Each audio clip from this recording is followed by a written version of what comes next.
extended an insane tangle of human bones, or bones at least as human as those on the steps. Like a foamy sea they stretch, some fallen apart, but others wholly or partly articulated as skeletons, these latter invariably in postures of demoniac frenzy, either fighting off some menace or clutching other forms with cannibal intent.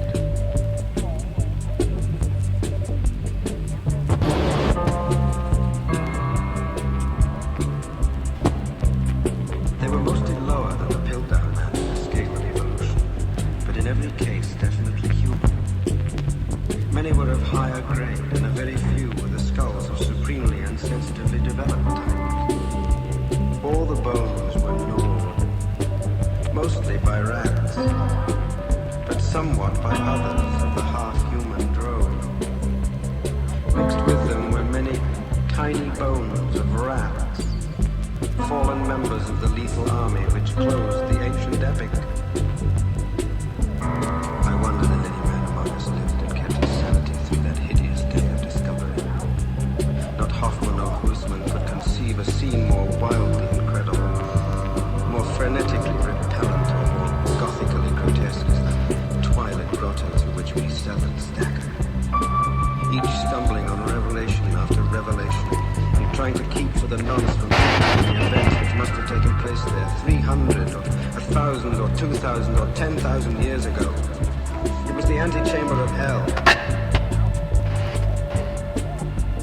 Some of the skeleton things must have descended as quadrupeds through the last 20 or more generations.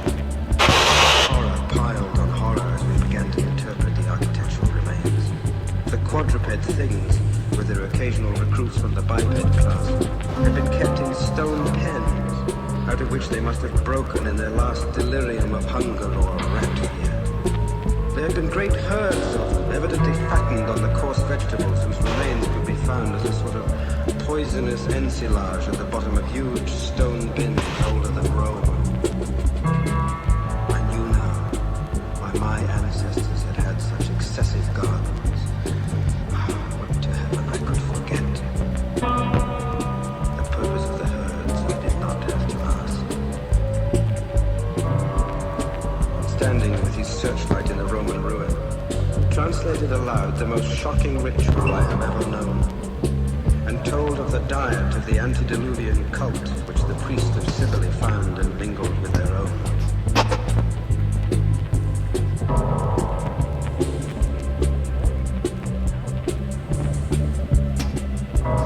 It was a butcher shop in the kitchen. He had expected that. But it was too much to see familiar English implements in such a place, and to read familiar English graffiti there. Some as recent as 1610. I could not go in that building. That building whose demon activities were stopped only by the dagger.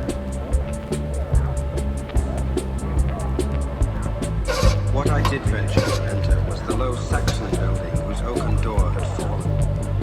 And there I found a terrible row of 10 stone cells with rusty bars. 3 had tenants, all skeletons of high grade, and on the bony forefinger of one I found a seal ring with my own coat of arms.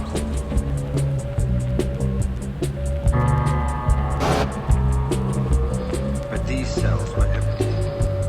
Below them was a low crypt with casings of 4 different ranges of bones, some of them bearing terrible parallel inscriptions carved in Latin, Greek, and the tongue of Fuji.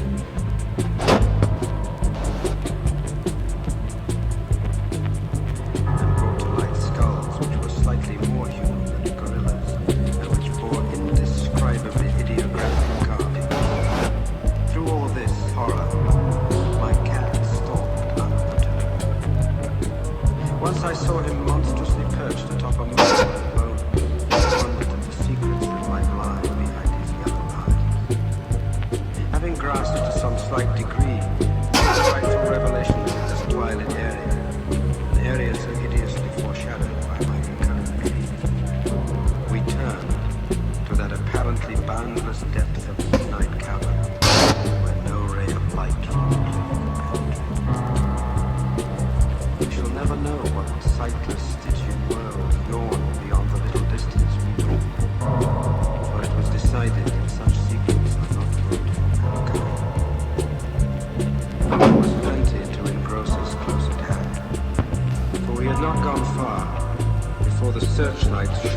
that accursed infinity of pits in which the rats had feasted, and whose sudden lack of replenishment had driven the ravenous rodent army first to turn on the living herds of starving things, and then to burst forth from the priory in that historic orgy of devastation which the peasants will never forget. God, those carrion black pits of sword-picked bones and open skulls, those nightmare chasms choked with the pithecanthropoid, Celtic, Roman and English bones of countless unhallowed centuries. Some of them were full, and none can say how deep they had once been. Others were still bottomless to our searchlights, peopled by unnameable fancies. What I thought of the hapless rats that stumbled into such traps amidst the blackness of their quests in this grisly Tartarus. Once my foot slipped near a horribly yawning brink, and I had a moment of fear.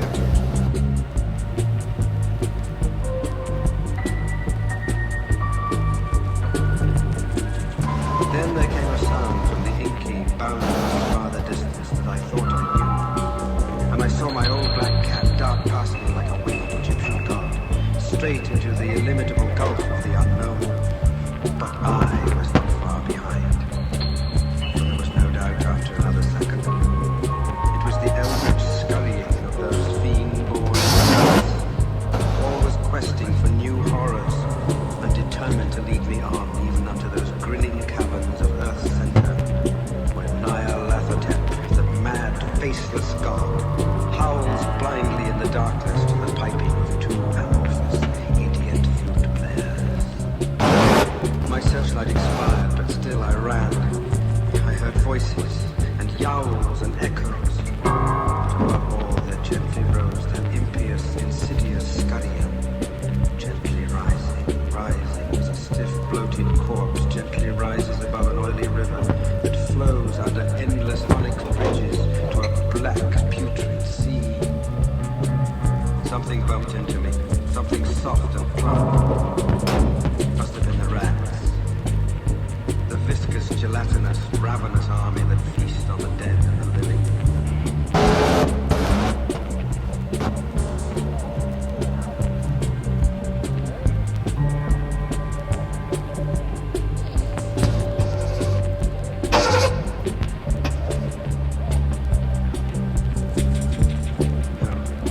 No, I tell you, I am not that demon swineherd in the Twilight Grotto.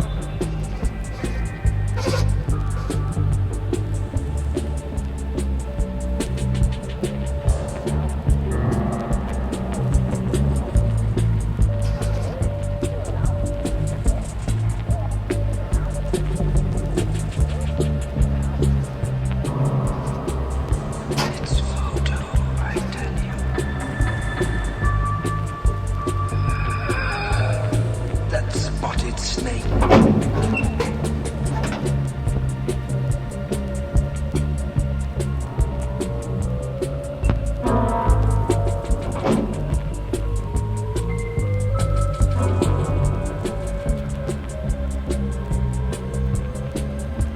Magna Mater, Magna Mater, Magna Mater. Atis, Diar Gaidan Aduan, Agus Bandunachor, Adonas Dolachor, Dagus Leazar,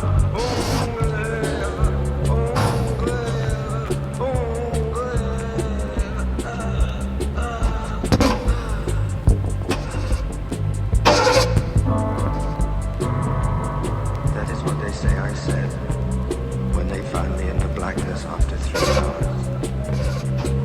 I was crouching in the blackness over the plump, half-eaten body, with my own cat leaping and tearing at my throat.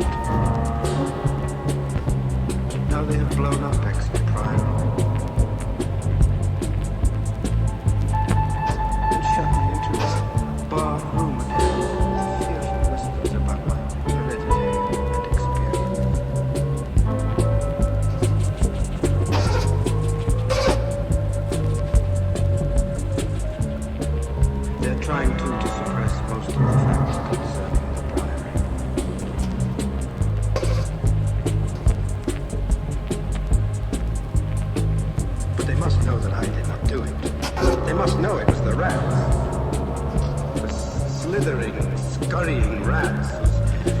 scampering will never let me sleep.